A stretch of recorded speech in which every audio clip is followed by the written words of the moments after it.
everyone, and thanks for joining this session. I know this is a tough slot. We're right after lunch, and so if anybody is looking to speak, I may commission Ruthie to come up here and do a warm-up just to get the blood flowing again, but hopefully we won't need that just yet. Thanks for joining the session on climate resilient sanitation.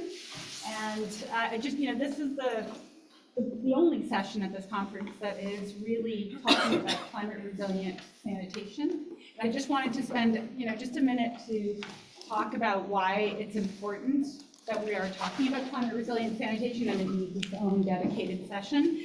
Well, one, we are learning a lot about climate resilient sanitation and how it's related to health impacts, and how poor sanitation systems can also drive a lot of emissions that can also exacerbate climate change, how it has links to food security and health security. So there's a lot of interesting evidence and argumentation coming into the sector now on the importance of climate resilient sanitation. So we wanted to talk about that, but we also wanted to position it in the context of all these other great things that are happening in the sector, just to say that these things, this work on climate resilient sanitation is really well positioned. So I don't know if you were in the plenary just now, but you heard me talk about the global goal on adaptation. This is hugely important for the sector, that sanitation is recognized within this broader target of water supply and sanitation. We have more funding in the sector now. The potential for more funding coming into the WASH sector now with this target in the GGA, but also with these sectoral guidelines that have come out.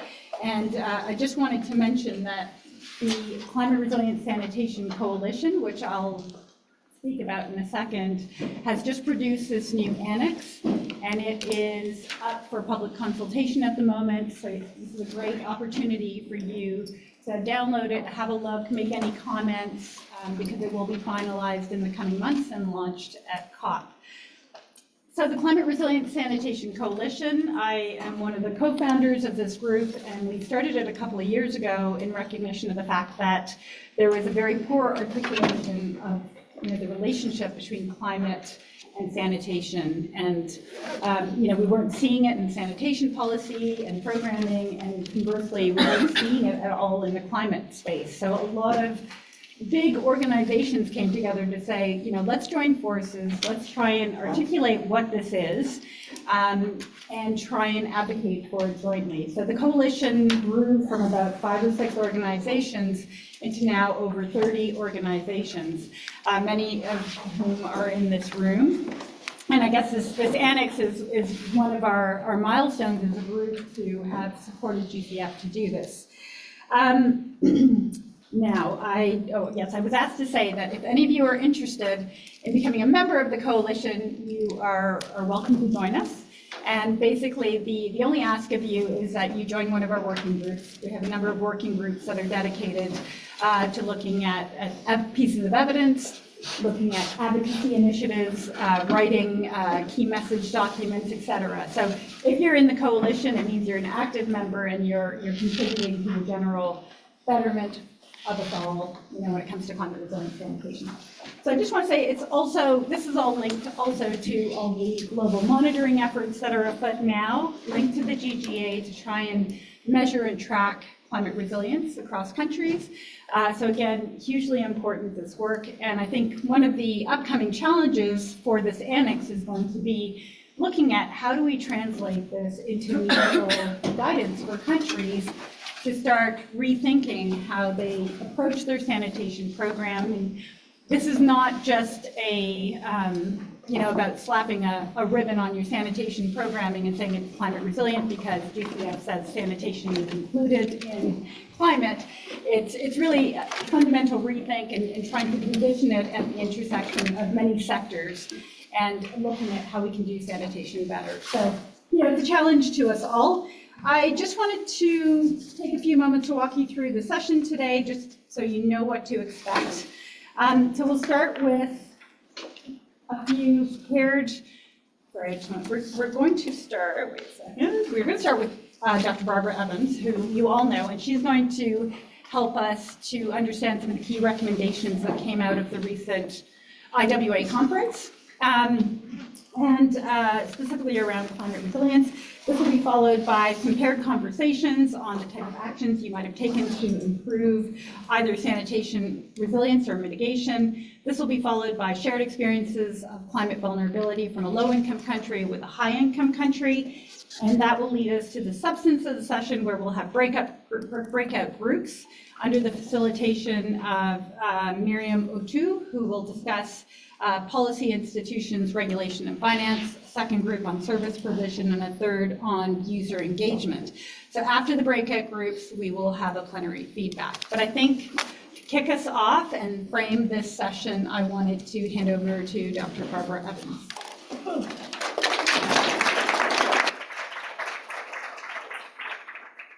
Thanks, Anne. Okay, so I'm going to say you've heard far too much from me today before any of you say. So I'm going to try and be quite quick, but I do want to just thank Anne for giving you that summary, and also just try and sort of reiterate the idea of what the coalition is trying to do, because there's just so much going on at the moment, and this is one of those areas where there's lots of pressure to move really fast, and I think it's kind of neat to have lots of opportunities for us to talk together about what is the intersection between climate and sanitation. The IWA, what's it called? Position paper? No. Discussion paper. Discussion paper. I thought position was wrong. It's climate resilience and sanitation from ideas to action. Thank you. Yeah. So I want to highlight a couple of points that it makes, but I perhaps just want to presage that with a contextual thing that I think is quite important, and it's kind of about the way we understand urban sanitation. So I want to say 5 quite quick things, the last of which is essentially what the annex tells us. The first thing is about cities or urban. I have quite a strong opinion that we're maybe not quite getting to grips with the fact that urban is no longer how it used to be. Most of the world is quite urban now. Even places called rural are full of people that want to live urban lifestyles. They want reasonably high quality services, and they're living in environments where quite often the most efficient sorts of services are networked services, not necessarily piped, but networked services rather than standalone individual services. I think the world is less and less willing to spend its time negotiating with its neighbours about emptying shared septic tanks, for example, and more inclined to just have good quality service. I also think the other urban thing that's happening that we maybe really need to be aware of is mass urbanisation. So, you need to look at some of the data from West Africa, for example, about the size of urban agglomerations that we're now dealing with. So even in cities, we're dealing with a different kind of physical geography than the one that perhaps some of us were trained in, 10 years back or 20 years back. Cities don't have edges that are very near anymore, and that's very important for sanitation, because if you have an edge, you can take waste to the edge and do things with it. But if the edge is 60 or 70 miles away, that's incredibly difficult to achieve. Second thing I want to say is about sanitation. When we think about sanitation interventions, and particularly when we think about the emissions side of this story, we're often thinking about improving the sanitation system to optimise it for emissions or for resilience. But I would urge you not to forget that most of the sanitation is not in the system. So it's my opinion that the single most important thing we can do for both resilience and for adaptation is get the shit into the system in the first place, because if it's all swilling around in the drainage, we're all in the shit, which is not good. Sorry, that's terrible, but you know what I mean. So I think it's really important that the building block, and this is something that's very fundamental in the IWA paper, is the building block, and it was said in all of the plenaries this week, the building block is doing the good bit first, in making sure that we actually have our house in order and that we are getting services, getting the shit into the system. Third thing that I think the position paper helps us to really think through is that we know that there are connections between sanitation, food, water and energy. We can extract value from sanitation systems to generate electricity, to generate energy, or we can extract water, or we can use nutrients for food. But again, we have to really make sure that our understanding of those cyclical processes is informed by our proper understanding of the demographic and geographic context in which we work now. A lot of places it's not an option to reuse the nutrients for food production unless you want to put a lot of additional funding into the process, because the cost of moving your nutrients from where they are to where they need to be is just too high. So I think we have to really get smarter about thinking about options for circularity and resource recovery. So just as an example, there may be cases and situations where we can capture methane, for example, but the best thing to do would be to flare it rather than use it. I am on it. So that brings me to the vision, which is what I think is captured in the IWA document so nicely. What does this mean? What it means is that none of the guidance is about a magic widget. That's actually the only thing you have to remember when you listen to me talking. Sounds like giving me the answer. Don't go on about the widgets again. What it is about is embedding sanitation into a set of urban systems, which either are the systems you already started with or are urban systems which you're going to be also engaging with to improve. So I think we look at technical interventions, we look at policy interventions, we look at financial interventions, and they're a really nice set of strong messages in the IWA document. But if I sum up what they mean, it's about taking the existing bits of the urban system which are working and seeing if we can engineer the sanitation systems into those systems. So we can't fix urban sanitation if we don't fix urban drainage, if we don't understand how the solid waste system is working. And just to highlight that it's not just technology, I really urge everybody to read it. It's a fantastic paper. It's a nice... Published at COP. Will be published at COP. Will be published. Will be published at COP. And now I have to stop.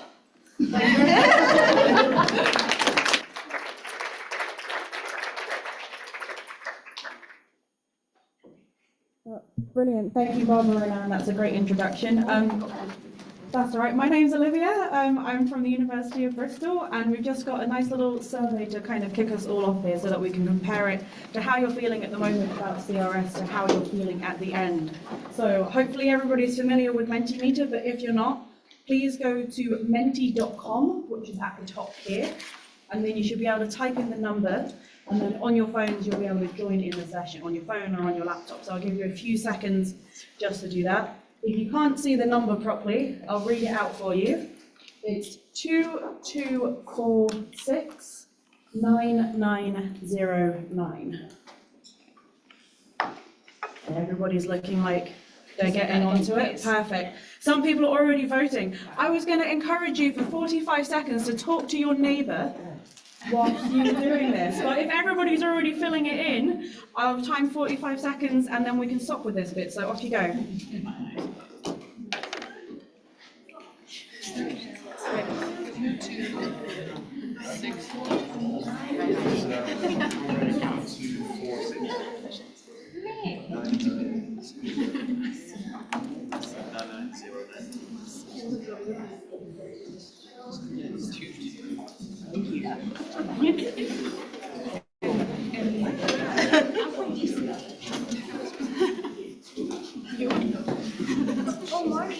Okay, 10 seconds if you haven't done it yet.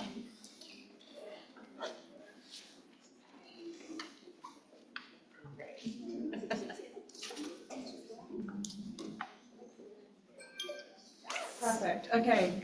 So that's brilliant. We've got 50 people that have filled that in. And it's good, we've got a good range of different experiences here. Hopefully this session you'll learn a lot from it. And we'll come back to doing something like this at the end as well. So we're just going to move on to the next one. Don't worry, there's only 3 of these. So again, next 45 seconds, talk to the person that's sitting next to you. What words do you associate with CRS? Off you go.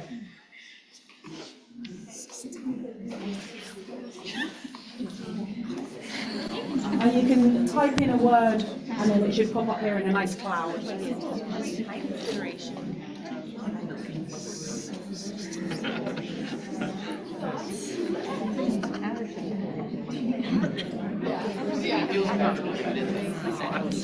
mean, it's right though.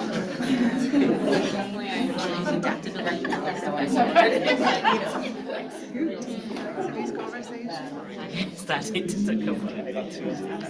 Okay, 10 seconds to get your words in there. What about you? Yeah, I like adaptation. love that. I like flexibility a lot. Okay, everybody finish what you're doing. I like that we've got climate resilient and sanitation up there. That's probably a good sign that we've got the three words that we're talking about. I'll move on to the final one for us. And so in this one, you have to write a few sentences or a few words about what you're hoping to gain from this workshop. Again, 45 seconds, you can chat to the person next to you as well if you want, but make sure you also type in your answer and send it up here. So I will give you a 45-second timer again. If you don't want to talk to the person next to you anymore, that's also fine for now.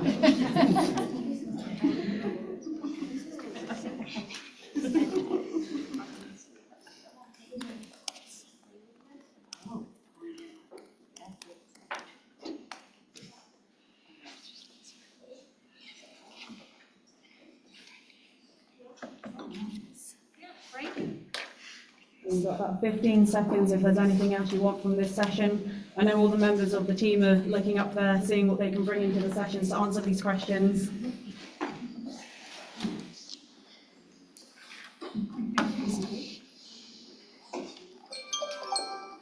Okay, time is up. Hopefully, we'll get through some of those in the next session. But for now, we're going to have an introduction about what climate resilient sanitation looks like from a high-income context and a low-income context. So I'd like to welcome Winnie Felix-Jean from Soil up to talk about low-income context, and also Joan Brown from UNC to talk about the high-income context.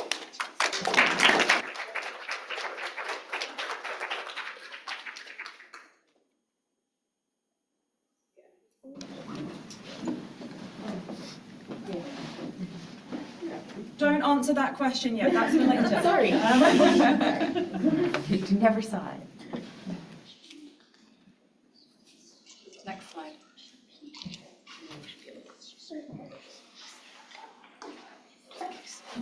Thank you, everyone. Hello, my name is Winnie Felix-Jean. I'm the Director of Research at Soil. And Soil is Haiti's first and only container-based sanitation system. I'm excited to speak with you all today about Soil's background and participation in WASH's work towards climate resiliency.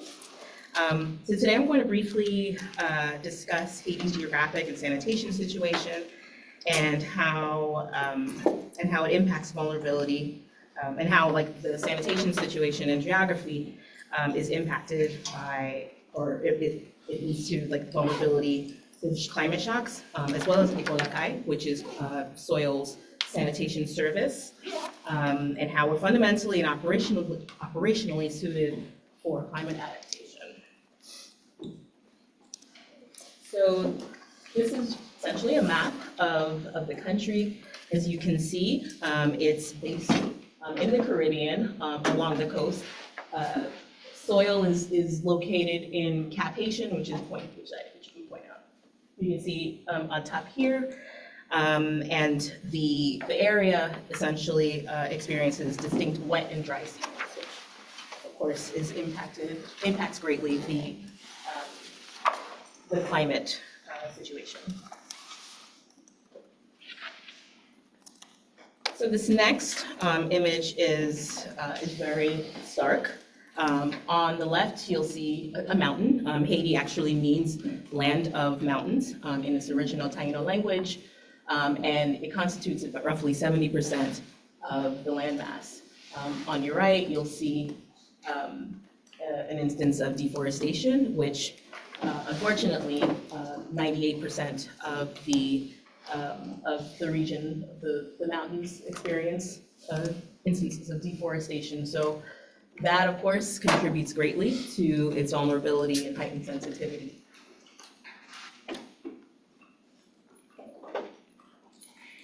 The sanitation situation in Haiti remains dire. It's estimated that only 25% of the population has access to a toilet, which means that people are often forced to practice open defecation. And here we have the most recent shift flow diagram, specifically for Popa, again, the second largest city and the city where Ecolakai has its operations. And one thing I have to note is that Cap-Haitian does not have a formal sewage system in place. And 95% of fecal sludge, as indicated here, is unsafely managed, and at present, only 1% is safely treated. That 1% represents soil service provision. And actually, it was 1% in 2019 when this was published. We're now, since we've scaled, we are now at 2%.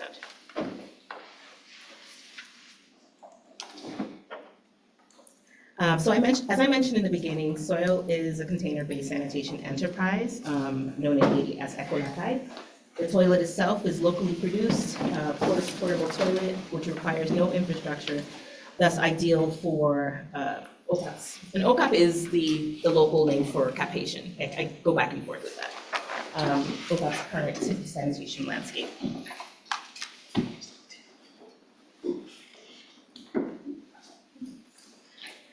So from a big picture perspective, Soil uses a circular economy model where we safely contain human waste in our toilet using ground up sugarcane to cover the waste after each use, thus bypassing the need to flush with water.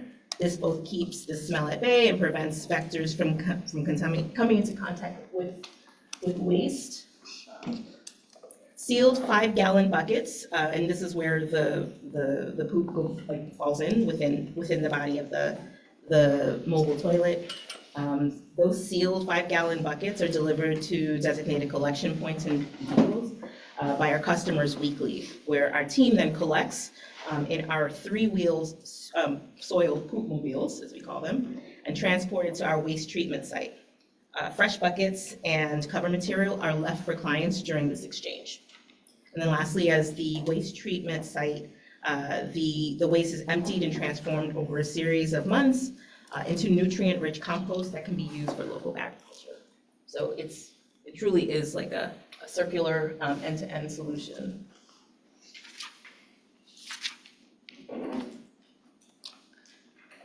Flooding is a common issue in OCAP. Here I'm showing you the flood extent for a 5-year flood event. You can see basically that the entire city and its peri-urban surroundings get completely flooded and again, this is a city with no formal sewage infrastructure just yet. And as we know, these types of flood events are becoming more and more frequent, leaving us at ever-increasing heightened risk. In yellow represents Soil's current customer base. So as you can see, the majority of WaterAid's client base resides within the flood zone, and our service represents, again, the only safely managed sanitation option available in the entire region.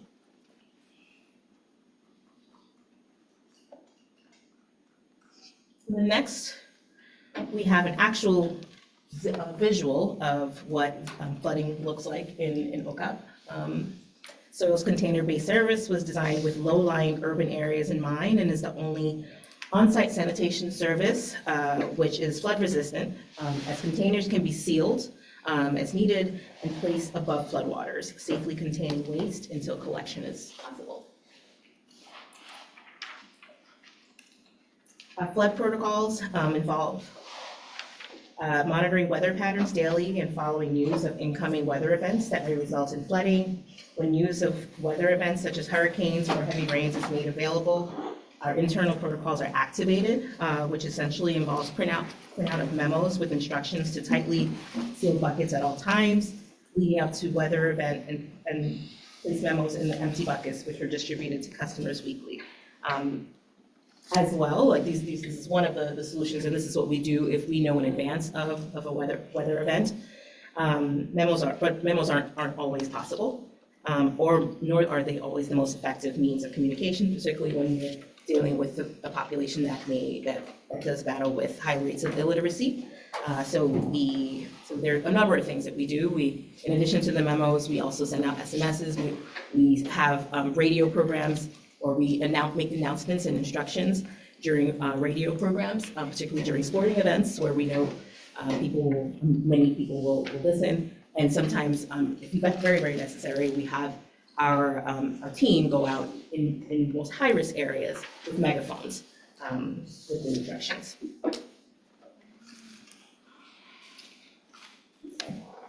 And depending on the severity of the flooding, clients will either bring their sealed buckets to their usual collection points or another location for pickup. If that's not possible, they will be contacted directly and using similar communication methods. So we just really do repeat like the communication methods that seem to work for us. More images of flood events.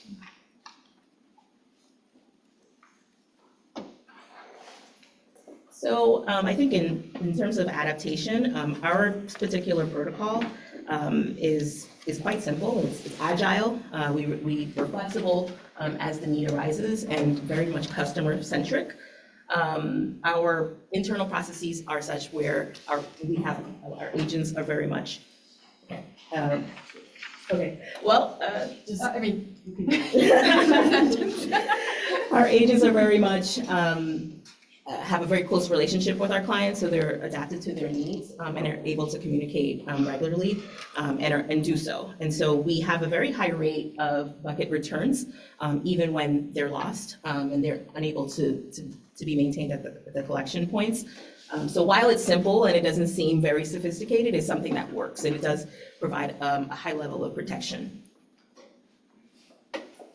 And this is just a blurb that we have actually done research, have direct field measurements of greenhouse gas emissions, and with the research that we've done, our process has shown to have reduction in greenhouse gas emissions. Okay, and just wrap it up here.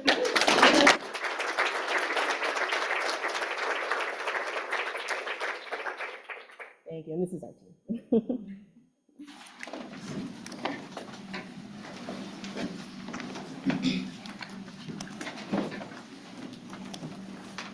Hey, everybody.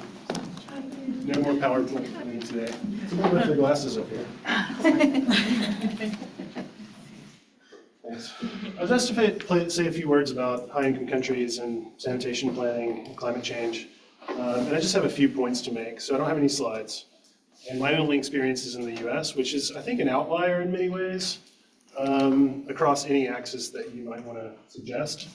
Our biggest problem in this country is admitting that this is a problem officially so that governments can make plans. The state of Texas does not have a climate change adaptation plan. That's one of our bigger states. North Carolina passed a law in 2012 that forbade the use of sea level rise data for the use of coastal planning of infrastructure. That's crazy, right? Has anybody heard of that? Yeah? House Bill 819. And what that means is if you're a city and you are along the coast, you're not allowed to take under consideration sea level rise when you're planning where a road should go, right? Or what your drainage network should look like. So when we talk about resilience, I think we should also think about political resilience and social resilience, the maintenance of a public policy that's based in some degree on science. This seems important. Most of us in this room are working as researchers or at least people who engage with science, and we need to do our part in the United States. I'm sure this seems ridiculous outside the US, but this is the reality we're living in right now. In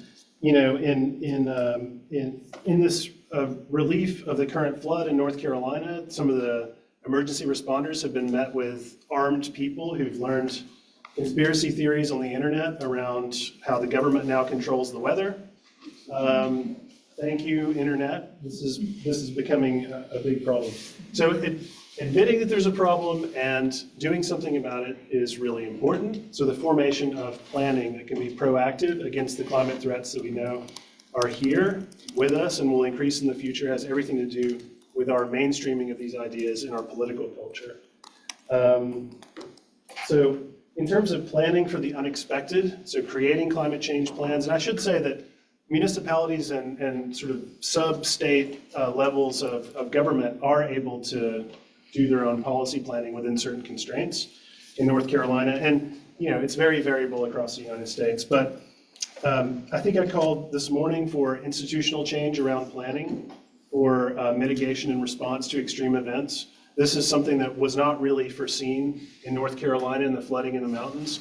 But a lot of communities in Florida that respond to hurricanes all the time, they have very solid and very well-developed plans for bringing systems back online following disasters. Why? Because they have a lot of disasters, right? But everywhere needs to develop this kind of stuff because we now know that these effects can be experienced hundreds of miles away from where we think they were limited. So institutional change, mainstreaming the ideas of climate change, and really integrating it with planning. You know, we don't tell people they shouldn't live certain places because this is America and we're all free. But at the same time, we also subsidize people to live in flood zones, and sometimes that's complicated. Sarah made the point on the plenary panel that this has everything to do with environmental justice in the United States. It absolutely does. Wash infrastructure in this country and in some other rich countries is very closely aligned with housing quality and issues of housing, substandard housing, and the extension of services to low-income communities, which without proper infrastructure, they are more susceptible to changes that can be driven by climate. We still have a lot of urban communities with decentralized sanitation in this country, and that's primarily septic tanks, and they are very susceptible to flooding and hydraulic failure. We also have a lot of combined sewers in this country, and a lot of our cities have combined sewers, and that's a big problem and a big vulnerability with respect to urban sanitation infrastructure. Finally, I would say that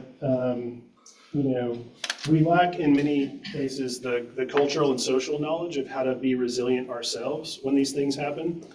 I mentioned today that I'm getting frantic emails from colleagues in the mountains of North Carolina from people who don't know how to build a latrine. We haven't had latrines in this country in 100 years in many places. And I think part of it is also kind of understanding what we do when the worst things happen.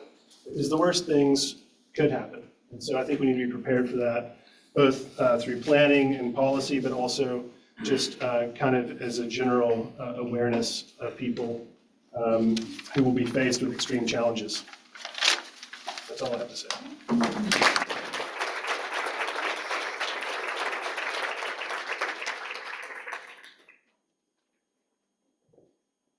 All right, well, thank you very much, Joe. He said a lot of what I was going to say, so I'm going to keep it short.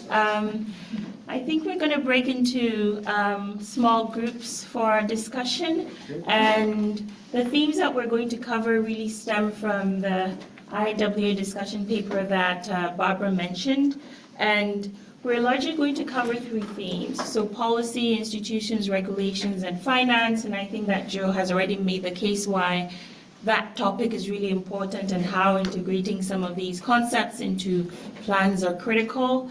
And then we're also going to look at service provision. I think the issue about having climate resilience technologies and improving on some of those designs are important, but also the fact that we have to consider service models. It's not just a technology design, but how we actually deliver the service when we have these events. And then the third part is that you have users of these sanitation systems, and so we want to make sure that we understand how we engage in users in this conversation around climate resilient sanitation. And so we are going to have you self-assigned to 3 groups. So policy, institutions, regulations, and finance can go to my left. The user engagement group can go to my right. And then the service provision folks can stay in the middle. We might have to reassign folks if we feel that one group if some of the groups aren't balanced. And we'll have 30 minutes for the discussion. We have facilitators for each group, and they'll provide details on the specific questions, and we'll have a report back to the plenary.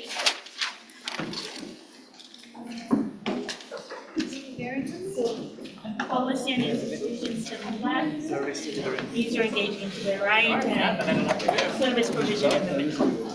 I don't know where you're gonna bundle people, so.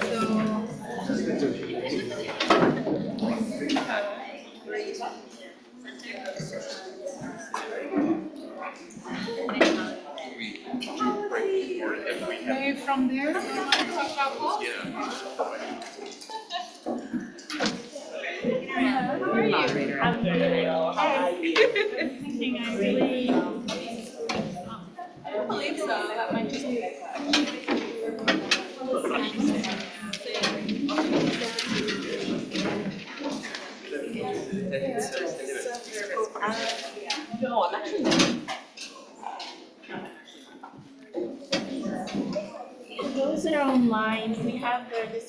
questions on the slide here. The facilitators are going to walk you through them. Yeah, okay. Just turn this one around. For once, I cut the words out. Thank you very much. Yes, instructor and services is, sorry, come and join, find the seats. You're very welcome. Services and infrastructure here.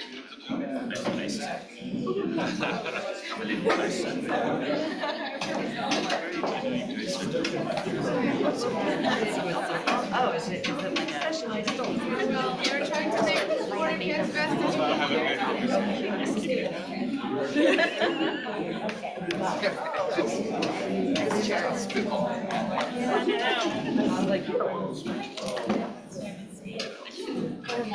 Yeah, your hair is on there. It's also about, want to speak so loud that I disturb the others, but loud enough that you can hear me. Is this volume okay for the folks at the end? My name is Maria. I am the water sector lead service here. So I'm going to talk us through a synthesis of recommendations for recent research. Please just put your hand up if you can't hear me. Services. I'll move around or I'll try and talk more loudly. Proposal is that I'll So walk you through the handout that we're giving knowing you that is of course a it is synthesis of available. You can always recent research, background, analytical research Ensure that there's you all about climate resilient urban sanitation, and also research for WaterAid. engagement is agenda. Is that will be integrated into these findings. The first thing I'd say is that the IRF contributes to big research in this area. There have been some studies that have touched on this, particularly led by Julia sometimes they have these systems where they don't have access to menstrual resources. Yeah. So keeping that in Good mind. question, that's your question. I should have spelled it out. So that's policy, institutions, regulations and financing. The ambition is that through The World Bank's Second part is around how do we create awareness about the sanitation methods and how do we engage also a service delivery that There are a lot of frameworks rather than out there just for going system strengthening, but in a top-down PIRF, approach. whole issue of infrastructure, this is a very important there are one more because for a succinct while, frameworks or what kind of sector was conceptualizing what's involved in. kind of features they want in the sanitation. So I'm going to talk through than the on-site. synthesis of these 9 The thinking now recommendations. is that And we'd love to hear from you on a case to if case. it resonates, see any gaps, starting and off also have a discussion around examples. first activities around We've how done our to best through this research to synthesize country-level A examples. very important idea is that we really have So be looking So at if I short-term move through these 9, parameters I'll and try and do this just in around 8 on-site. minutes or so. the idea is that we can So identify. first recommendation, which I think is interrupted. probably intuitive and touches, I think, on Joe's presentation. So sanitation and climate change needs to be consistently included in adaptation action for international to city level. highlights This is what around including sanitation in national utility contributions, this is adaptation plans, but also translating this is national plans to the local entire level. system more Wait, also why it's so interesting that you are all with us hoping to today. hear more about any practices that you have done, any methods you have used. Established. guys, we've got copies down there. And we have ideas around Some examples that I can Mission So give and is, there's the point around NDCs and NAPs, there are already but it's experiences. broader than that, it's also ensuring that those plans cascade down to the local Also level. a number of Good experiences. examples there, continuous Bangladesh engagement with is participants, a where they've strong asked them example. what type of features they There would are prefer clear for national awareness, adaptation what plans challenges do they around face, Sanitation. especially during flooding or drought. but those are being cascaded down to the local government level as There well, are a lot of and other providing a practices basis that actually are for. used by organizations. Also, Second point, again, If you have anything in very mind, much we on would what have Barbara also, emphasises you have to just think on about this what topic. topic new we have. This is around integration of sanitation with wider Should be urban the same. services and Forward development or processes, from ISF, the reflecting that in policy, institutional, I give regulatory everyone a minute or two to frameworks. think. So steps. the basis for this research are just What kind of reflect practices interviews with experts with the global level. different. So we identified 10 experts across PIRF dimensions. And this point, when you ask, what does climate resilient sanitation mean to you? Everyone's gone quiet. when you ask what climate resilient sanitation means to these Also a experts. number of But they will frequently mention recommendations or good drainage practices around and adapting the stormwater design management. of wastewater and There's a challenge here around integrating drainage and stormwater management with plants are typically in wider protected urban areas. sanitation also and think urban about sanitation within wider urban Are you development. making There are a number of examples in this area, actually not a Also lot, thinking about but one example in sewage low treatment income context plants is on Nairobi fighting in and Kenya. and how they can It's be been protected integrated from slum upgrading extreme rain, for program instance, so that the drying process is in the not low-income area of compromised Nairobi, or is less which has included simplified sewers, Another as a kind of context-specific that is recommended on the climate paper smart is sanitation option that's been included within How are an the overall ambient slum upgrading process that in the also service? addresses How solid can waste that service management. how can that service be and so forth. guaranteed throughout? The third recommendation is on regulation. So So this is have mainstreaming the climate resilience within empty, regulations, guidelines, standards, codes of practice at every step of the sanitation service chain, sewers and response, on-site. multiple And an important point here is that many countries, and we've touched on this in other sessions this week, are actively reviewing their regulatory frameworks now. And that presents a window of and also opportunity actually to adaptations related integrate to the users climate and resilience the into cycle those management, so how revised it's frameworks, managed in systems. rather than How individual retrofitting households into can existing frameworks, which also needs to be done in some countries. But there are their countries that end, are reviewing provision overall of now, and that service, is an and the opportunity maintenance to of mainstream from the outset. infrastructure. A number of interesting examples in this area. I'd highlight Portugal, so ERSA, which is the The paper economic proposes water still and sanitation short-term and regulator. long-term. They're a very proactive, forward-thinking regulator, On the and when you short-term ask them about the priorities, what challenges is they're engaging suggested with is now, that this is in a climate context of risks and universal threats are access integrated already in planning, and in the that the sector, planning is but they're looking done ahead to how can value they chain, as we regulate discussed already. stormwater management and drainage. It actually hasn't previously then been within their remit. Think about how they can recognise that there's a gap infrastructure there. be That's what upgraded they're in such a addressing. way that the costs of the damage. Point four then is around circular economy approaches, and this connects directly to Winnie's presentation on container-based sanitation. Or So is very container-based much sanitation connected is to recognised as a policy bit, a how to context-specific integrate solution this that thinking makes sense, into particularly in water policies, skills regulations and planning context, but processes. it's not actually a full And also how. recognised service in many what's countries. the So there's terms a to train, process that needs to be and undertaken to capacity integrate of the CBS service within providers, the policy operators, frameworks and to the enable sanitation wider workers circular economy approaches.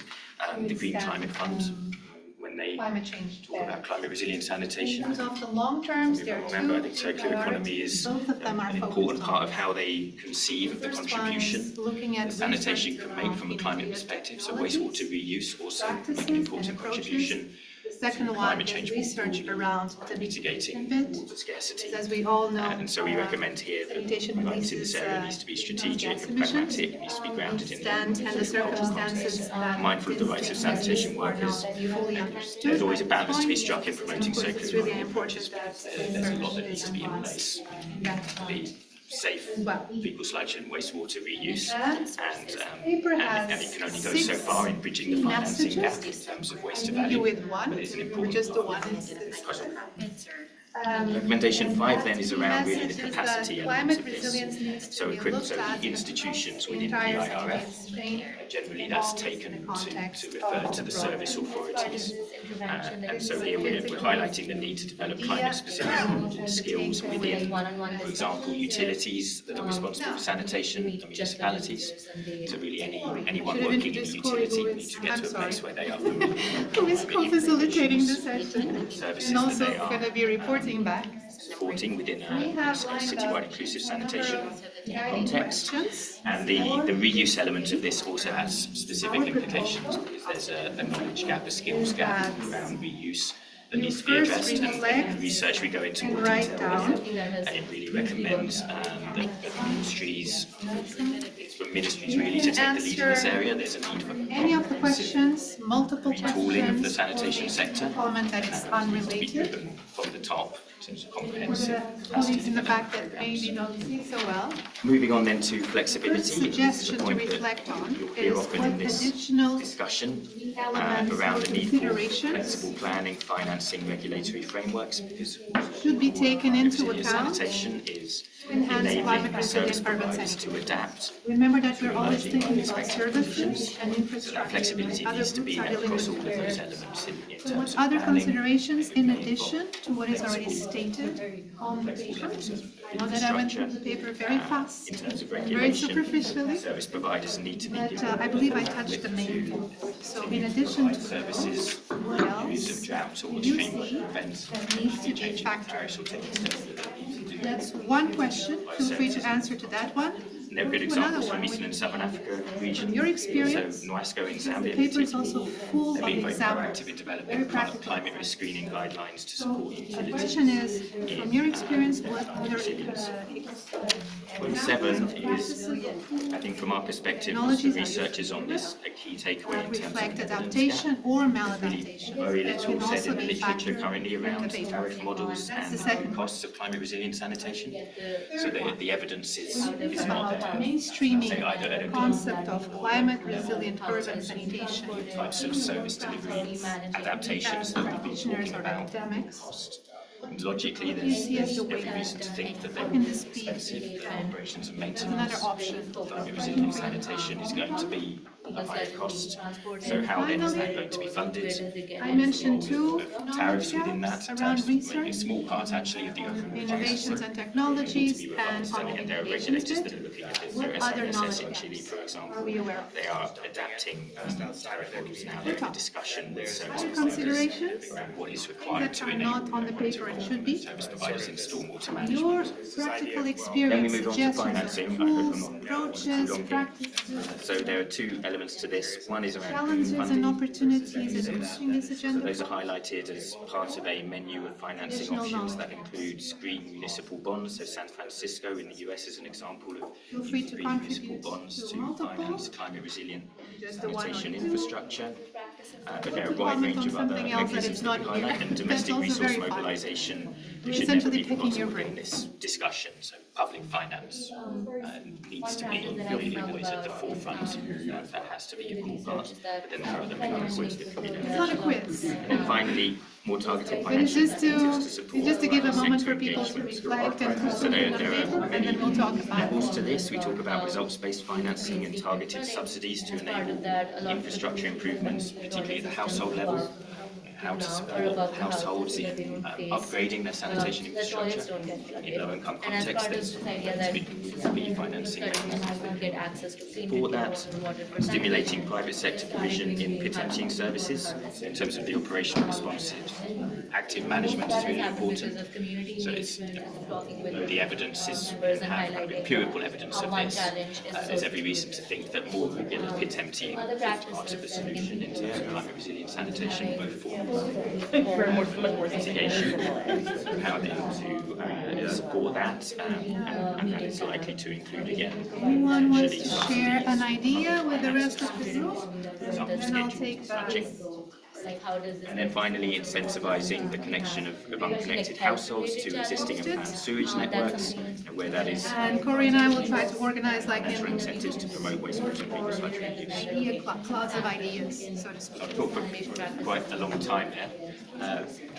We'd love to hear from you now. What's your initial going for question reflections? number? Do these recommendations resonate with you?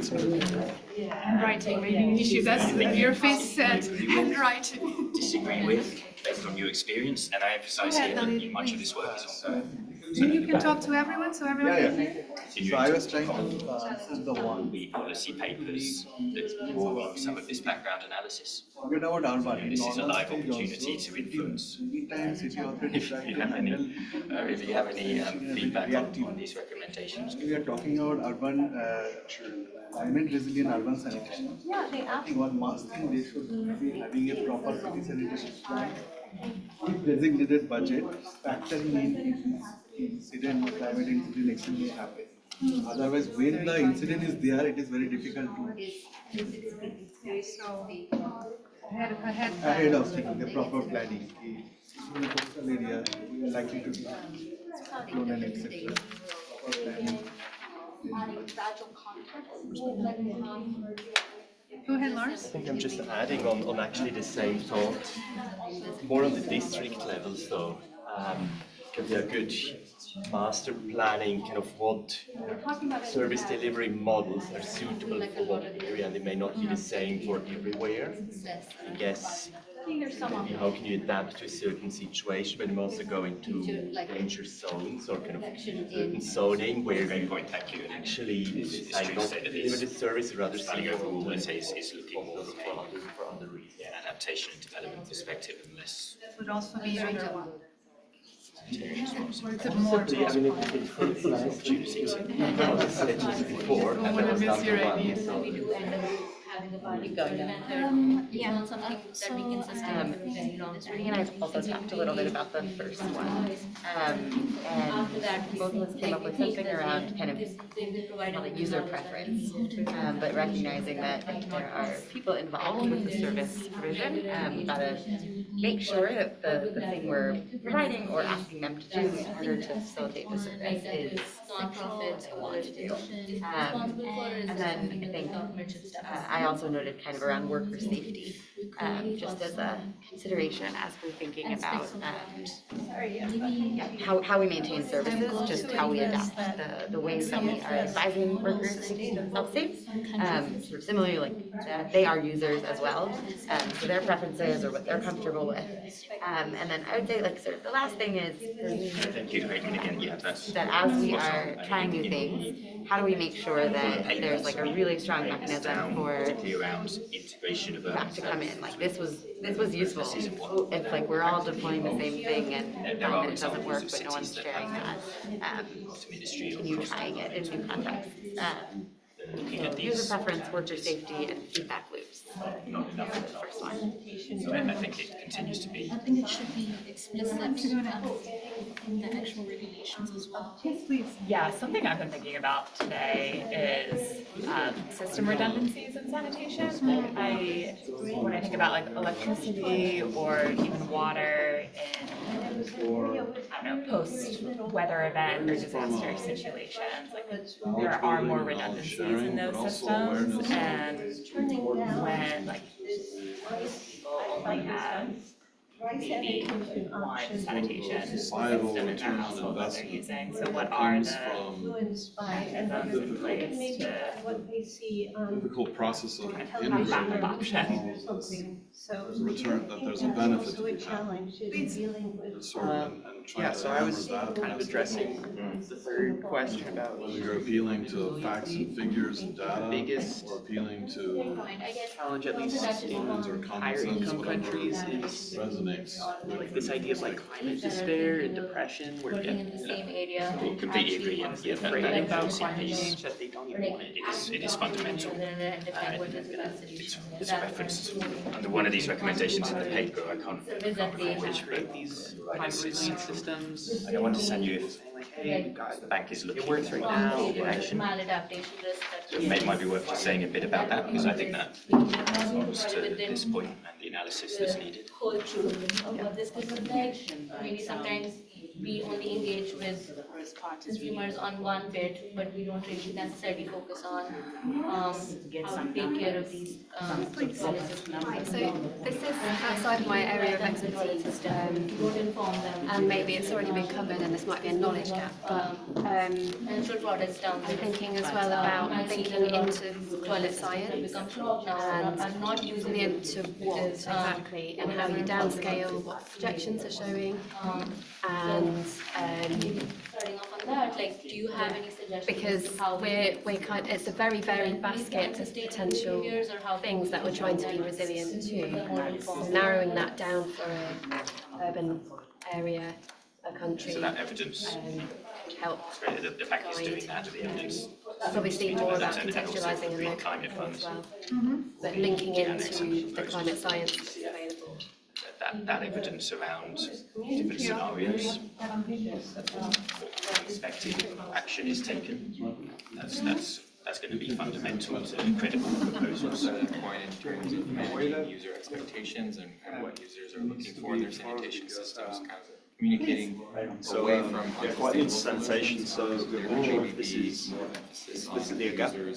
demand for climate whether or resilient not different measures might be required. some more education on what's Extreme possible or outlier around. weather events. So when they think of the sanitation system, it might be a barrier if they're Particularly with related floods, the system is just how, washed away or whatever. for example, if the system was to be totally destroyed by an Something they entire start to demand from their sanitation system. by an extreme weather event, that might be deemed a I failure can of the see system. local governments or It's not necessarily a failure of the system, it could be the extremity of stress that's placed on them. So it was whether or not the evidence would become biased over time So towards I'm sort of new learning about market-based sanitation.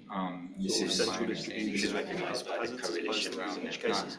This isn't causing a strain whether this might be using sanitation is to build what the market this evidence base. And so So whether or not injecting interrogating some or nurturing that these demand may from of successes might actually be the in their sanitation system. cases what actually the real sort of signal you should be looking for rather than the noise. If that makes sense. Yeah, hear what you mean. Thank you. You have that on paper? Yeah. Yeah, you do. You very much do. Thank you. Anyone else? Did you think about not including them in here for listening? Like, that seems to be something that's missing in a lot of areas, maybe the cost of inaction, also in developing guidelines. Solutions. That's fine, we can talk about the challenges and maybe. For instance, personally, I feel that the paper elaborates quite a bit on the infrastructure bit. Should it be on here? And that's also has been thinking in the sector for a number of I would see research as a thinking around the right, more service, research is needed across how the these areas, service and actually can we be have a question. sustained. And what business models are you calling attention Key gaps for in the business evidence models here? base. I also pick up on your redundancies, but redundancies not on the infrastructure level, but on the services level. So when you think more on the services, what key ideas emerge from your experience, from your practice, that can enhance the resilience? Early stages There are of limits. building the If evidence base everything in this collapses, area. obviously everything So collapses. to be frank with you, this research was challenging at times. Sure, because there the are evidence elements is to not really factor there. in, the And design you of the often have service to provision that can having enhance to do your best the kind of resilience. case estimates of what is to lead to improved outcomes. Been thinking Based on tip sector experience. septic tanks, flood-proof Really based on proven toilets, approaches. or So keeping the that has to be recognised wastewater when we treatment talk plants about away from coastal these areas, aspects. Continue to covering build the evidence base. completely making the FSDPs impermeable. That's great and valid for sure. Certainly a cross-cutting enablement of all of this. Community level training on how to. So I thought that's a good point about data. I mean, are we Systems looked at this when they do break down, when sanitation system that would base them. like better Expand them. I'm not saying that I'm like I suppose. So community level solutions, yeah, Lars. I'm going to also say a decentralization, but I'm a big fan of professionalization at the same time, not a big fan of community responsibility to do things on their own. So maybe a good mix of the two, to kind of have professionals but kind of accessible. You know, and we talk about vehicle. I think that one of the, another thing that Wendy said in the presentation around just the strong relationships that service providers have with the customers and something. So I work with, my name is Ruthie, I work with Fresh Life, part of the Sanitation Collaborative, primarily in California. And one of the things we experienced this year was extreme flooding.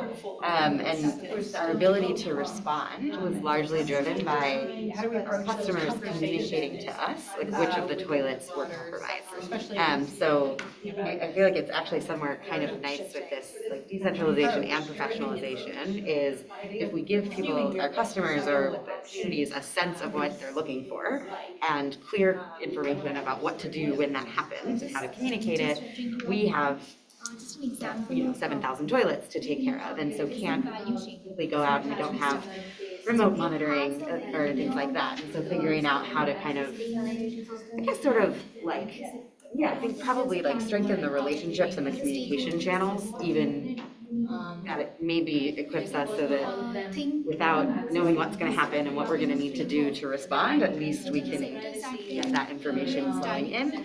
And I think it goes a long way also in terms of like, So how do we ensure that while these systems are running, it buys a little bit of time in terms of response, right? So to at least just sort of have a verbal confirmation that you've been heard, that there is a problem, I think can go a long way in I think it's been a building decade. tolerance for the time it takes to get it back online. There's a large gap The data sets services. questions. So the experts. Interesting. It's been starting to add space, but kind of looking at it from what you do is to engage our basic levels where the customer monitor how your service. We're using, Your service during these flooding events, raining events. To do that. Right. There could be some direct Increase will agency. I'm directly curious. impacting Hygiene response to use there to could address it. also, I think, again, within the sector itself, there could be variation of different stakeholders. So I think we need to thoroughly map, with the climate landscape. There was actually a session on this earlier in the week. We should also direct the national governments. There's the menstrual friendly It's a public very toilet gray audit area, tool, it's and it's too an early, observation based we all tool. are At a facility, they have a methodology something gets into our head, for ways to visit something like this, or landscape. criteria for assessing whether Flow diagrams for the broader wastewater and. So we have. And I'm saying this so one of the students will pick that up and run. It's in my head already. It's happening already? It's happening right now. Okay, good. some of the challenges. Yes, similar lines, but again, now we have it submitted to the wastewater system. But since climate has a very big shared, we need to look into every sector and bring in insight. Their security, their, It's going to be complicated, but we can. elements. I don't think there's really necessarily much evidence to say that menstrual hygiene waste. It's not putting you on the spot, but recent WaterAid recently did research around reuse and circular economy and cost Processing. was there anything coming out of that, or not, and actually how to engage with agriculture and other sectors? So if I'm getting it right, there's tension or more like a balance between what can people do themselves that enhances their resilience, their ability to protect themselves, while keeping in mind that this is a very dangerous or hazardous service that needs to be done by professionals.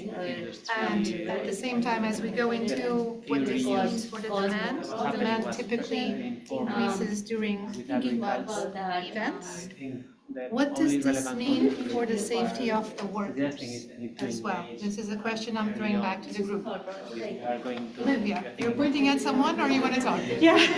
You were like this, I was. I was trying to question.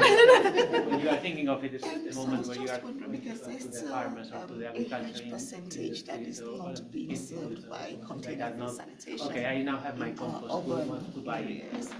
Okay, what farmers are close enough to your business site? What are they using currently? And also septic tank. So I'm just, are we considering those other services as well, or is the focus mainly There was obviously no cultural barrier to using sanitation? No, the focus is on sanitation services in whatever shape or form they come. So we're talking on-site and off-site. Within on-site, we're looking at, let's say, conventional systems, and we're also looking at CBS as well, but one amongst others. Understanding that In terms of conventional systems, I think we should also consider the type of piping so that you don't replace use product doesn't. For example, in Japan, they have water-resistant, tsunami-resistant pipelines. Because when the flood comes, then those pipes are able to withstand the pressure, and you don't have a lot of leakage.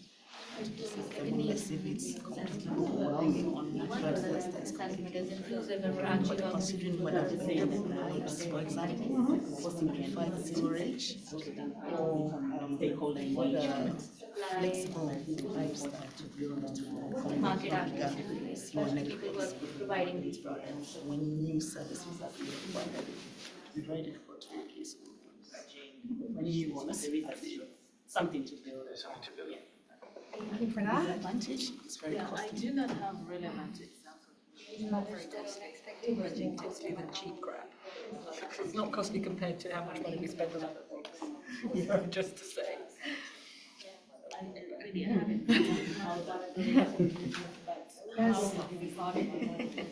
I just wouldn't want us to forget about the question around the safety of the sanitation workers. If anybody would like to contribute to that, how can we think around protecting them as they are asked to operate more under very challenging There are circumstances? people who are often associated with renting sanitary facilities. And they might come That's a from tough one. certain Silence in the room. Past or certain, I'm happy to talk a little bit about, how do we ensure that these systems? not to monopolize with CBS, happens to be our technology. But I think A nationwide campaign? we invested in like vaccinations for our workers, health insurance for our workers, which is not a complete solution, but I think it's not specific to emergencies or to extreme climate events. But I think it is one of the things that has made us feel slightly more comfortable asking our collectors to continue working. I think the other, which is not climate related, but a lot of my experience was around adapting our communication with collectors and our personal protective equipment just at the beginning of the COVID pandemic. And so just sort of I think our role is the way that the outside being it's certainly the case. humble and like really seeking out the information or like best information available at the time, going to them, and communicating that really transparently with the workers. And so giving as much information as we can about what we know and then doing what we can to offer protection. Starting now. And I would say I think like humility and honesty are really key there, because I think like, we are asking workers to go out and any kind of solution. And we don't necessarily know what they're going to face, and we don't necessarily have the solutions for how to work with them. So I mean, WaterAid is one example in Vietnam. Thank you. Thank you. Now, Lidri, I see you there, and you have a wealth of knowledge about the conditions of sanitation workers. So for this particular context, thinking around climate resilience, how can the workers be better protected as they go out to service under extreme circumstances? I think partly I agree with what she said. When we are talking about safety, I would say, I would not just say only safety, I would say health and safety. So anyway, the kind of work we do, it has had as a morning session, we all discussed a lot.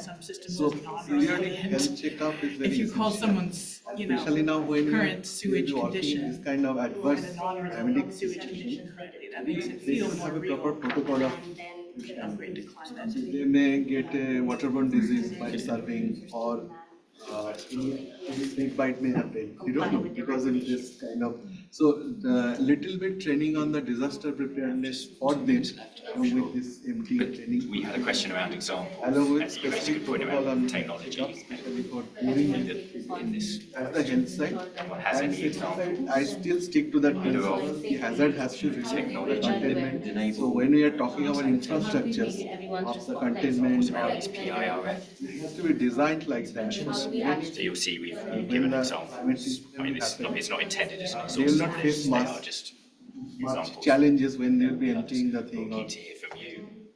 And so any it other is examples partly you medical highlight solution, partly engineering solution. related to But it has to be ingrained into the otherwise, because sanitation is an essential service, they will be serving and they will be recipienting.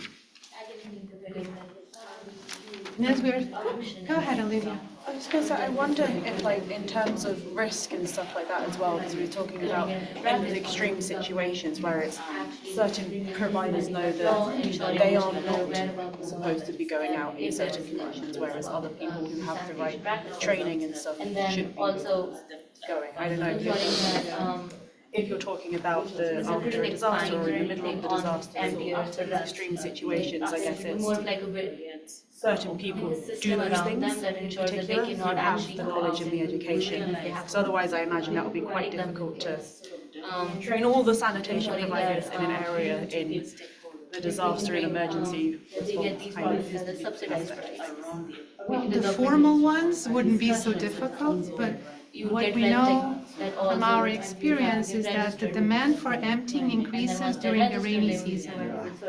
If the demand cannot be met by a formal professional emptier, it will be met because it's not the type of demand that you can put on hold. It will be met somehow. So either it's going to be, you know, the jack of all trades down the road comes in and empties the facility for you, or the household themselves that come up with a solution for it. So I can't really touch every single element of this equation, but the formal ones should be quite possible to integrate that in their training, in their SOPs, have a specific protocol when they're operating under these circumstances. Yeah, that could be quite viable. Please. Oh, sorry, Barbara.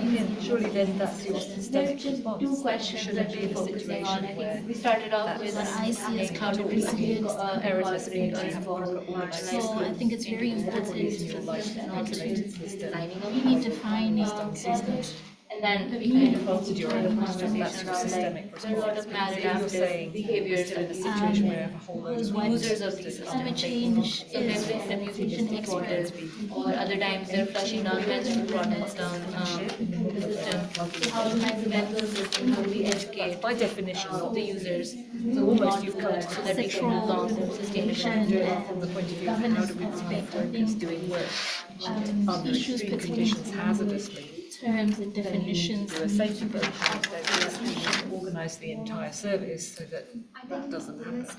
Yeah. So it's about professionalising the entire system and going away from ad hoc. This discussion, we've been talking a lot about inclusivity, and this is like a climate resilience. So I'm trying to piece those in my head together. There's If you're going obviously, to I tell me think, that's really on the face of difficult. it, those two. Well, it is. It is. This is really difficult. Well, that's not a reason not to do it. I would say that you don't want people to be having, you don't want there to be a market for people to be putting themselves in that position. Sorry, 4-minute warning. I really liked what you suggested. An interesting thing about how these things come together, kind of leveraging, takes you back to your earlier question about systems. Sector in and of itself. My research is not focused on sanitation in urban areas, but I do rural water access. And The regulation is there. And I think The that actual implementation of the regulation is a bit utilized to challenging. improve sustained access Because we have as a limited result of time. hydrologic variability. Two suggestions, Is two options. Either we go systems of deeper like in the data sanitation collection and workers use and bit, stuff, so we look kind at of drought. engaging I think our with, thinking has like been local mostly communities on geared their knowledge, towards but also floods. kind of reducing some We of that haven't really burden thought of much data collection, about but drought. like Do having you want to give it a go at strong drought, sets or you of want to go data. deeper into the service We provision? integrate like climate and hydrological models with land Let's stay on the fish same coverage topic. and aquifer ground levels and stuff, and machine learning models. I think I also just want to and suggest like push back on the idea higher that stress on borehole not water possible use. to, I think some of those train. similar kinds of aspects of It's large harder. scale, It's high resolution a lot more data sets challenging to get in a space like informal this. Examining flood prone areas or areas that are other protective equipment, but it is possible. And I think what makes it more challenging, in my opinion, is like you have to make it more attractive to them. Right? But if you can make the training relevant and demonstrate that it is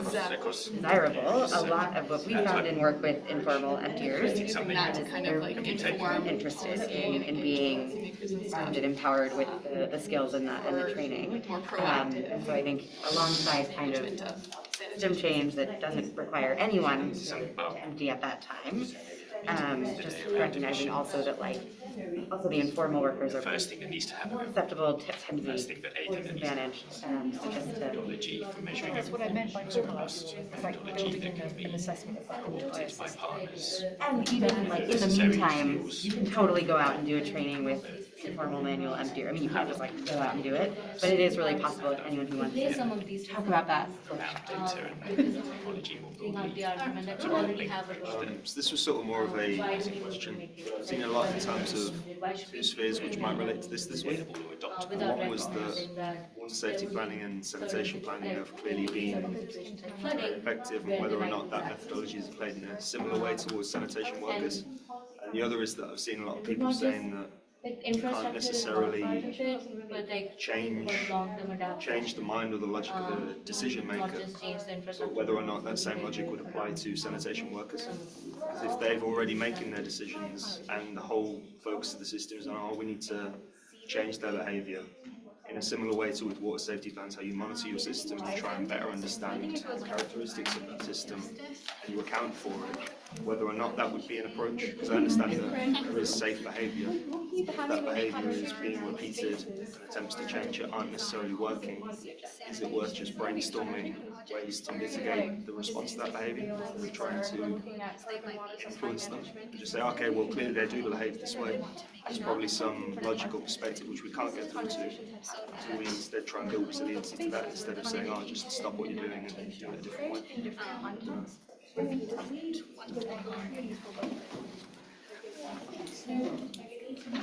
To wrap up, or you want to give it a go and summarize the essential, just to validate before we go there and share with everyone? Sure. Let's see if I can wrap it all together. Easy peasy. Yeah, there should be no problem. So there was, the first point was this idea of being proactive as opposed to reactive to the situation, right? Once disaster has already happened, it's too late. These sorts All of things. right, we're at time for our group discussion, so if you can please wrap up and move on to plenary. Get up as I can. Go for it, Corey. Thank you all, thank you.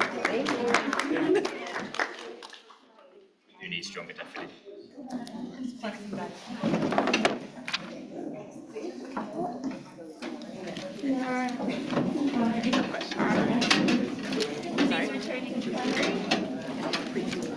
Demand for in a way, we've had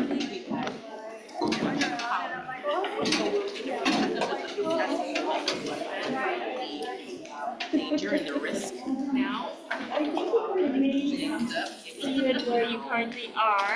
Dramatic history. The country was, post earthquake, and the number of people who died, so that is. All right, I think we can go ahead and get started with our plenary report back. If we can start with the PRRF group. Sam, we have a rapporteur that's going to report back key highlights. Keep it short. Yeah. I read in a very long conversation with hundreds of points, so I will keep it to 2 minutes. So, there were lots of points raised in terms of, we started from 2 pages with some recommendations, and then we discussed what elements maybe need to be strengthened. One was around making the issues of cross-sectoral coordination and governance aspect more explicit, bringing some examples of how countries do it. And that had several ramifications in terms of setting out a framework or mapping how the different actors or stakeholders are involved in CRS from different sectors, and starting the conversations with those different sectors using, for example, circular economy elements or climate risks, etc. And partly linked to that, it's important to have very clear definitions of what, because the same concepts might mean different things for different disciplines, and we may need some clear principles of what CRS is that can be easily communicated across sectors. there was also a conversation about research and data, which is a bit of a cross-cutting element in this VIRF. But overall, there are lots of knowledge gaps, and some of these are urgent to be filled so that we can be a bit more explicit when we are putting out the recommendations, like, and this is how it's done, and this is the proof that it has been achieved elsewhere. And partly linked also the need to leverage data and the potential to use technology or artificial intelligence for gathering some of the data that will help drive this agenda forward. Couple more of ideas. Some mention to fragile complex to be a bit more like give some bridges to the between resource and humanitarian response. And also when it comes to the financing recommendations, it's important to highlight the societal benefit of climate resilient sanitation. And again, it looks back to the having the evidence and collecting the data, and there is some ongoing work and research by the World Bank that might help with that. I think I'm leaving quite a few things, but that's a quick capture. Thank you. Thank you very much. I know we're short on time, but I'm curious about the Evidence gap on finance. But Isabella's looking at me. No. So I'll follow up with you later, but I think it would be good to understand where the evidence gaps specifically around finance are. It's about the cost of inaction. Okay. We need to have a clear, if we don't take action to support climate resilient sanitation, this is what it will cost at a societal level. Okay. Which is, fairly fundamental, but we don't actually have yet. Great, thank you very much. We'll move on to the user engagement group. I think you're on my right.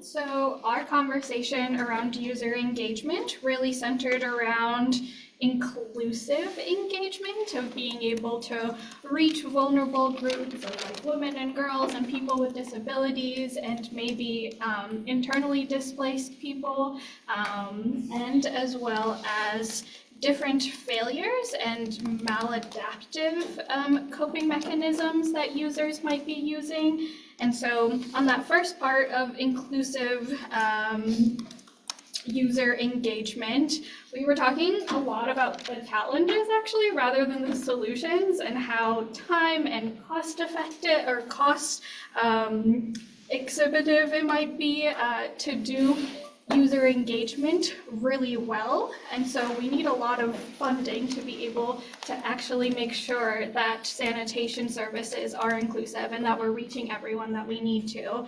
And lots of people mentioned going to like existing community meetings and going door to door, and really about meeting people where they're at rather than expecting them to come to maybe different planning meetings or different things that your organization or governments might be hosting.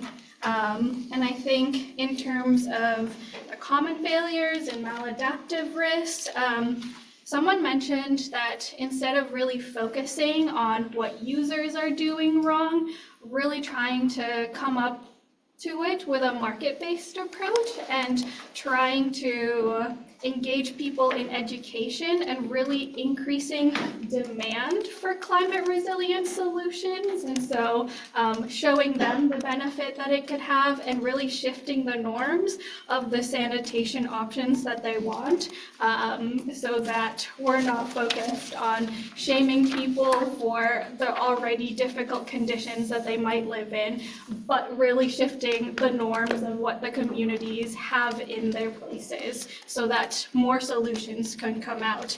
And I think that was the last point that we actually ended on, is that there are too few climate resilient options for droughts, for floods, and all of it. And so we really need to come up with better technologies that people want and are desirable for people as climate change continues to affect everyone.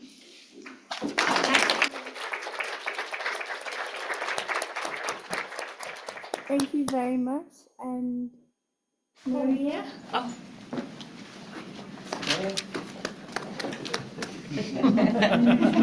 And the group is supported. Yes.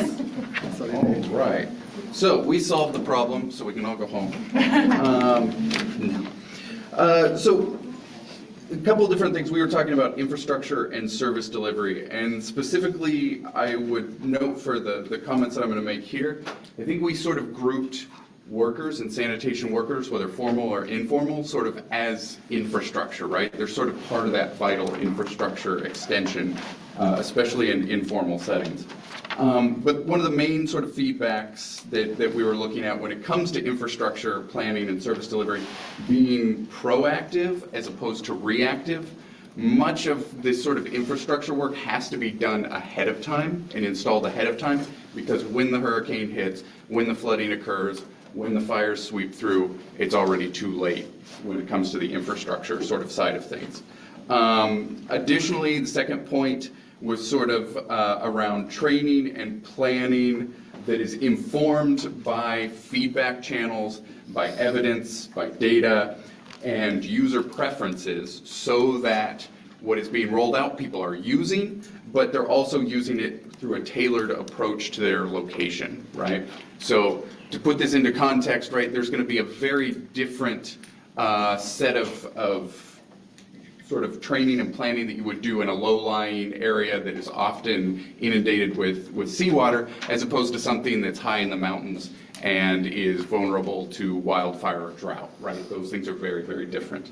Additionally, we talked a lot about worker safety, especially given that during an emergency, a climate emergency or a climate event, workers are often the ones that are on the front line, getting out into dangerous areas, whether that be high water, whether that be fire, smoke, any of those sorts of things. So prepping the population to be sustainable on their own for a period of time until professional services can be restored, but at the same time focusing on worker safety in terms of vaccination, insurance, proper PPE, training, being humble and honest with those workers about the risks that they're facing, and going out of our way to train informal workers as they're part of that sort of network. So even if they're not formally included, they're still getting the training to be safe during these sorts of events and that sort of thing. And then sort of lastly, we had sort of this understanding that there's very little evidence that actually supports the solutions that a lot of us are talking about. There's remarkably little evidence around that. So we're often talking about what does work, but going back and looking at sort of failures for how solutions actually fundamentally did or didn't work in a failure situation, and looking for sort of, is there a chain of events that's happening? So you have multiple failure points, and can you put in different things to sort of stop that? And that's really a call for a lot of researchers to dig into that, to actually come up with real evidence so that cities have that sort of fundamental basis that they need to make those decisions. That's it.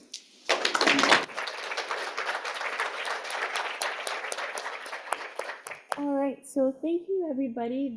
These discussions have been really insightful, and we're looking forward to incorporating a lot of what you've learned today into finalizing our discussion paper. And I think that there are a couple of things that stood out to me from the discussions and the report back. And I think it's evident, given that this is still a novel area, that there's still significant evidence gaps. And while we want to go fast, we need to also be slow and be really cognizant of the fact that we need clear definitions, but there are also just basic research questions about justifying the investment in climate resilient sanitation and looking at issues around inaction and what it costs for not doing anything. I think we oftentimes, in thinking about the need for integrity policy and institutional regulatory dimensions into climate resilient sanitation, that we sort of say, well, you shouldn't only focus on technologies, but it's coming out that we actually do need to improve the design of our technologies to be more climate resilient. And so it's not only considering these softer elements, there's still a need for us to also focus on the harder elements around infrastructure improvement. And I think lastly, we've talked a lot of capacity building and all of that, but all of those elements mean that we need financing. And stakeholders really need to be aware of the importance of climate resilient sanitation, but also identify sustainable financing mechanisms for funding the research, but also actually getting things done. And I think that we've only sort of brushed over finance. We didn't really get into the details of it, but I think that is something that we probably need to continue discussing. So I'm going to wrap up and say thank you very much and hand it over to Anne to close us off. Oh. Please. Sorry, I didn't mean to. That was really fantastic, Miriam. I thought you did a great job closing up. And thanks to everyone in the room. I felt like it was a great conversation, and I agree with Miriam, there's more conversations to be had, but we look forward to hearing from you. I hope you will undertake some light reading of the new annex and the IWA paper, and we'll be in touch on future events. But take care.